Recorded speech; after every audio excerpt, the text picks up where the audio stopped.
아주 감사합니다. 우리 에스더 마지막 말씀인데 9장 28절을 같이 다시 한번 읽읍시다.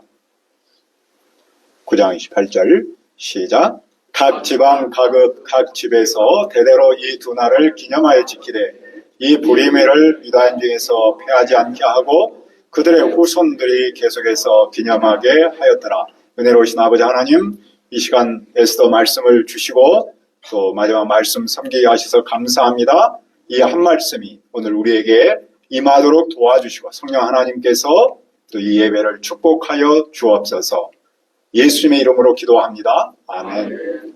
오늘날 우리는 사실은 다 개인적으로 너무 바쁜 일상을 보내고 있습니다. 그 일상에 치다 보면 과거를 돌아보거나 특별히 하나님이 내게 베푸신 그 은혜를 기억하기가 쉽지 않습니다. 그것을 또 기념하여 지키는 일은 더더욱 쉽지 않습니다. 그러나 오늘 말씀은 큰 위기를 극복한 유대인에게 그 구원의 날을 기념하여 지키도록 하고 있습니다. 여기에는 무슨 뜻이 있습니까? 유대인의 대적 하만은 제비 곧 불을 뽑아서 12월 13일을 유대 민족을 없애는 날로 정했죠. 원수들이 유대인을 없애는 그날 오히려 유대인이 그 원수들을 대적하는 날로 바뀌었습니다. 그러니까 유대인에게 역전의 은혜가 일어났습니다. 그날 유대인은 전국 각지에서 하나가 되어 자기들을 해치려는 자들과 싸웠습니다. 그러자 다른 모든 사람이 그들을 두려워하여 맞서지 못했습니다. 행정 관료들도 모르드게를 두려워하여 유대인을 오히려 도왔습니다. 왜냐하면 모르드게는 왕궁에서 아주 실권을 장악했고 그의 세력은 날로 더했고 그의 명성은 전국으로 퍼져나갔기 때문입니다. 유대는 수산에서 500명이나 처형했고 특별히 하만의 10아들도 죽였습니다. 하지만 그들의 재산에는 손대지 않았습니다. 이것은 단순한 복수의 혈전이 아니라 하나님의 공의를 세우신다는 사실을 보여주는 겁니다. 그날 수아센에서 죽인 사람의 수를 왕에게 알렸고 왕은 에스더에게 무엇을 더 원하는지를 물었습니다. 왕은 죽은 사람에 대해서는 관심이 없습니다. 그는 에스더에게 잘 보이고 에스더를 위해서 한 것을 자랑스럽게 여기고 있습니다. 그는 할 수만 있으면 에스더에게 뭔가를 더해주려고 합니다. 그때 에스더는 무엇을 요청합니까? 그녀는 수산에서 내일 하루 더 대적을 치도록 하고 하만 아들의 시체를 나무에 매달도록 청합니다. 그녀는 유대인을 해치려는 사람들에게 강력한 메시지를 보여주려고 한 거죠. 왕은 에스더의 말대로 하만 10아들의 시체를 매달았습니다. 수산에 있는 유대인은 14일에도 모여서 300명을 죽였고 하지만 그 재산에는 손대지 않았습니다. 한편 다른 지방에 있는 유대인도 함께 모여 자기 목숨을 지키기 위해 일어났습니다. 그들은 대적 7만 5천 명을 죽였지만 역시 재산은 손대지 않았습니다. 그들은 이 모든 일을 12월 13일 하루 동안 했고 다음 날인 14일에는 쉬면서 잔치를 지켰습니다. 그러나 수산에 사는 유대인은 13일과 14일의 일을 벌렸으므로 15일에 쉬면서 잔치를 베풀었습니다. 그래서 성벽이 없는 마을에 사는 사람은 12월 14일을 명절로 정하고 즐겁게 잔치를 벌이면서 선물을 주고받았습니다. 그때 모르드게는 이 모든 사건을 기록하고 모든 유대 지방에 있는 사람들에게 글을 보냈습니다. 그 내용은 한 규례를 정한 것인데 12월 14일과 15일을 기념하여 지키라는 겁니다. 앞에서 살펴봤듯이 주로 지방에서는 13일에 일을 행하고 14일을 쉬었는데 수산성 서울에서는 13일, 14일에 일을 하고 15일을 쉬었기 때문입니다. 그래서 이 두 날을 정해서 기념하여 지키라고 한 겁니다. 왜 그 두 날을 기념하여 지켜야 합니까? 9장 22절을 읽어봅시다. 22절 시작. 이날에 유대인들이 대적에게서 벗어나서 평안함을 얻어 슬픔이 변하여 기쁨이 되고 애통이 변하여 길한 날이 되었으니 이 두 날을 지켜 잔치를 베풀고 즐기며 서로 예물을 주며 가난한 자를 구제하라 하매, 그날의 유대인은 죽음의 유기에서 벗어나서 구원을 체험했습니다. 그 결과 그들은 평안을 누렸습니다. 그들의 상황은 역전되었습니다.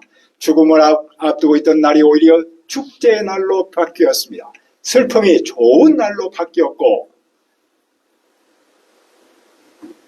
그랬으니 그날은 이 두 날의 잔치를 베풀고 선물을 나누고 특별히 가난한 사람을 구제하는 날로 삼도록 한 겁니다. 모르드게는 백성이 구원의 날, 기쁨의 날을 잊지 않기를 바랍니다. 잊지 않으려면 그날을 기념하여 지켜야 했던 것이죠. 유대인은 어떻게 했습니까? 그들은 모르드게가 지시한 대로 그날을 지켰습니다. 유다 사람의 원수 아각 자손 함무다다의 아들 하만은 유대인을 없애려고 부르고 제비를 뽑아서 그 날짜를 정했습니다. 그러나 에스더가 왕 앞에 나가서 하만의 악한 꾀를 알려서 오히려 그와 그 아들들을 나무에 달았습니다. 그러므로 사람들은 부르의 이름을 따라서 두 날을 부림이라고 했습니다. 부림은 부르의 복수형입니다. 이 모든 사건은 유대인이 스스로 직접 보고 겪은 생생한 믿음의 간증이었던 것이죠. 그래서 유대인은 그날 어떻게 했습니까? 27절에서는 그들은 자기와 그들 자손 그리고 그들에게 귀한 모든 사람이 뜻을 정했다고 합니다. 그들은 해마다 정한 대로 이 두 날을 반드시 지켜야 하는 명절로 삼았습니다. 그들은 어느 정도 명절로 삼아서 기념하여 지키고자 했습니까? 9장 28절을 다시 한번 읽읍시다. 시작. 각 지방, 각읍, 각 집에서 대대로 이 두 날을 기념하여 지키되 이 불임일을 유다인 중에서 패하지 않게 하고 그들의 후손들이 계속해서 기념하게 하였더라. 모든 세대는 이 두 날을 기념하여 지켜야 합니다. 이 불임의 날은 유대인 사이에서 결코 없어져서는 안 되는 날입니다. 그들의 후손 사이에서도 이 기념이 그쳐서는 안 됩니다. 불임절은 한 세대의 잔치가 아니라 모든 세대에 이어져서 함께 기념하고 함께 지켜야 하는 믿음의 축제였던 것입니다. 믿음의 유산이었던 겁니다. 그래서 모르드게와 에스더는 유대인이 불임절을 굳게 지키도록 그 명확한 규례를 제정하고 온 지역에 공포했습니다. 왜 그들은 이렇게까지 기념하여 지키라고 강조했을까요? 그 이유는 단순하겠죠. 기념하여 지키지 않으면 역사를 잊어버리기 때문입니다. 역사를 잊어버리면 은혜도 있기 때문입니다. 반면 기념하여 지키면 역사를 잊어버리지 않습니다. 역사를 잊어버리지 않으면 그 은혜 또한 생생하게 간직할 수 있지 않겠습니까? 기념하여 지키면 그들의 믿음을 견고하게 할 수 있고 그 은혜를 그 믿음과 은혜를 다음 세대에게 물려주는 영적인 유산으로 삼을 수 있기 때문입니다. 오늘날 사람은 자기 생일을 기념하여 지키는 일을 중요하게 여깁니다. 생일을 기념하는 것은 단순한 축하가 아니라 자신의 존재감과 정체성을 확인하는 날이기도 합니다. 그래서 어떤 이들은 생일을 챙겨주지 않으면 자기 존재감, 정체감이 무너진 것으로 생각하고 몹시 섭섭해하죠. 그렇다면 우리는 믿음 안에서 더욱 중요한 질문을 던져야 합니다. 나는 개인적으로 하나님이 내 인생 속에서 슬픔을 기쁨으로, 애통을 좋은 날로 역전시킨 그날을 기억하고 있는가? 나는 하나님께서 베풀어 주신 구원의 은혜를 얼마나 깊이 기념하며 지키고 있는가? 우리가 하나님의 은혜를 기념하고 지키는 일은 단순한 의무가 아닙니다. 그것은 하나님이 누구신지, 또 그 하나님 안에서 나의 정체성이 무엇인지를 깨닫는 일종의 신앙 고백과 같은 것이죠. 기념하고 지키는 일은 우리의 정체성을 뿌리 깊게 세우는 믿음의 실천이라고 할 수 있습니다. 우리는 5월 17일부터 18일까지 41주년 기념 수양회를 준비하고 있습니다. 이 수양회는 단순한 연례 행사나 모임은 아닙니다. 하나님께서 지난 41년 동안 우리 교회 공동체에 이루신 그 하나님의 은혜를 함께 기념하면서 돌아보면서 또 앞으로 일어날 하나님의 일들을 기대하는 날로 삼아야 합니다. 이날은 교회 공동체가 에베네셀의 은혜를 기억하고 그 에베네셀의 하나님께서 우리를 어떻게 인도할 것인가에 대한 기대하는 날이기도 합니다. 교회는 한 사람이 모여 있는 공동체입니다. 하나님은 공동체를 사용하시되 그 공동체의 구성원인 한 개인의 삶을 쓰시기 때문입니다. 그리고 이 기념의 잔치는 단시 한 시절의 추억이 아니라 장차 하나님 나라에서 누릴 영적 장치에 대한 예표로 삼아야 합니다. 예수 그리스도를 믿고 구원받은 사람이 이 땅에서 그 은혜를 기억하며 살아갑니다. 하지만 그 은혜는 이 땅에서 그쳐버린다면 그것은 잘못입니다. 이 땅에서 누리는 구원의 은혜는 하나님의 왕국으로 이어져야 합니다. 하나님 나라에서는 우리의 슬픔이 완전히 기쁨으로 우리의 애통이 영원한 복으로 바뀌기 때문입니다. 그래서 우리는 이 날을 단지 한 번의 행사가 아니라 하나님 나라에서 이루어지는 그날을 소망하는 신앙의 표현으로까지 삼아야 합니다.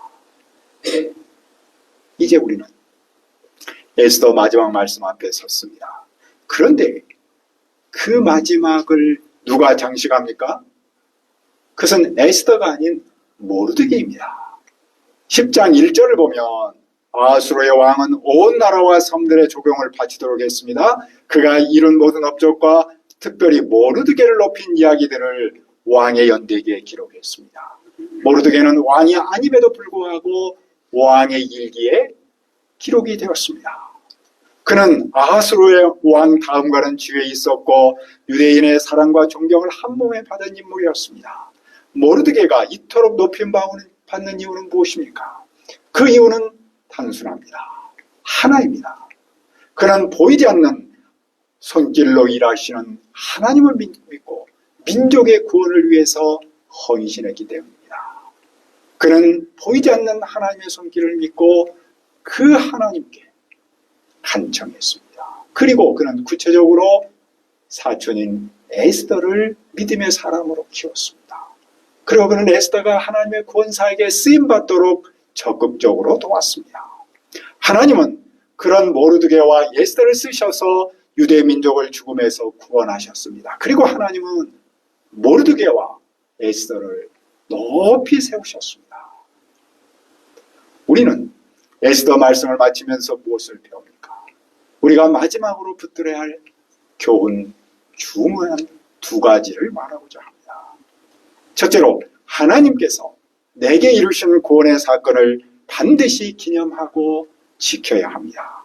그것이 나의 믿음을 견고하게 하고 우리 공동체를 더욱 굳건히 세우기 때문입니다. 둘째로 우리는 보이지 않는 손길로 일하시는 하나님을 믿고 나의 개인의 구원뿐만 아니라 캠퍼스와 이웃 그리고 이 나라의 구원을 위해서 기도해야 합니다. 하나님 내 삶을 통해서 우리의 캠퍼스와 이웃 그리고 이 나라와 이 민족을 구원하여 주옵소서. 은혜로우신 아버지 하나님, 에스더 말씀을 통해서 하나님께서 내게 이루신 구원의 사건을 반드시 기념하고 지켜야 하는 줄 믿습니다. 그것이 나의 믿음을 견고하게 하고 우리의 공동체를 더욱 굳건히 세우는 기초인 줄 믿습니다. 아버지 하나님, 우리는 보이지 않는 손길로 일하시는 하나님을 믿고 내 개인의 구원에 머무르지 않고 캠퍼스와 이웃 그리고 이 나라의 구원을 위해서 기도하도록 도와주시옵소서. 하나님 아버지시여, 내 삶을 통해서 우리의 캠퍼스와 이웃 그리고 이 민족을 구원하여 주옵소서. 예수님의 이름으로 기도합니다. 아멘.